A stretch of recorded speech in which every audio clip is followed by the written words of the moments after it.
La seconde vit des pales éoliennes de recyclage des composites en béton représente une avancée critique pour l'économie circulaire de l'éolien. La fin de vie programmée de la première génération d'éoliennes pond un défi environnemental colossal, avec des centaines de milliers de tonnes de pales en matériaux composites destinés à l'enfouissement.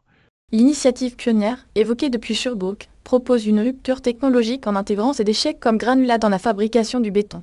Cette valorisation répond directement à une urgence de gestion des déchets industriels tout en adressant l'impact carbone de la construction.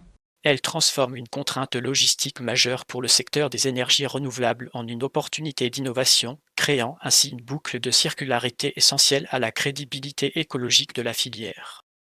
Le défi des composites non biodégradables de l'héritage technologique des années 1990 devient un casse-tête environnemental du XVIe siècle. Les pales d'éoliennes, conçues pour résister à des décennies de contraintes extrêmes, sont principalement constituées de fibres de verre ou de carbone liées par des résines époxy ou polyester.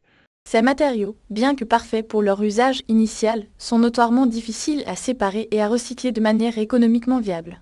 Le statu quo conduit à des méthodes de fin de vie sous-optimales, telles que la mise en décharge, l'incinération avec récupération d'énergie limitée ou le downcycling en produits de faible valeur. Cette impasse technique menace de saper les bénéfices environnementaux de l'énergie éolienne et expose le secteur à des risques réglementaires croissants concernant la responsabilité élargie des producteurs.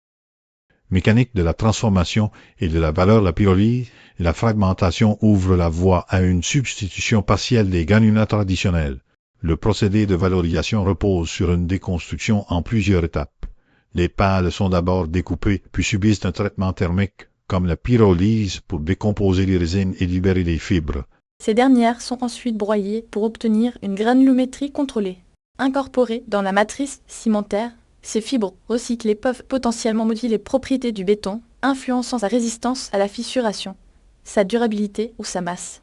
L'analyse économique doit comparer le coût de ce recyclage avancé incluant la collecte, le transport et la transformation au prix des granulats vierges et au coût évité de l'enfouissement, tout en intégrant la valeur d'un green premium pour un béton à empreinte carbone réduite.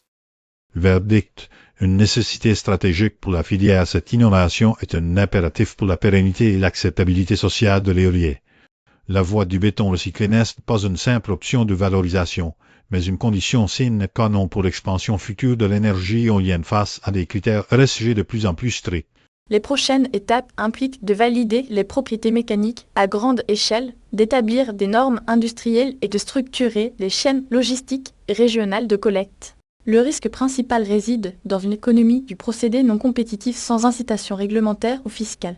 Cependant, le potentiel est immense. Créer un marché secondaire pour les déchets composites, réduire la dépendance aux ressources extractives pour la construction et consolider la position du secteur éolien comme pilier d'une véritable économie circulaire.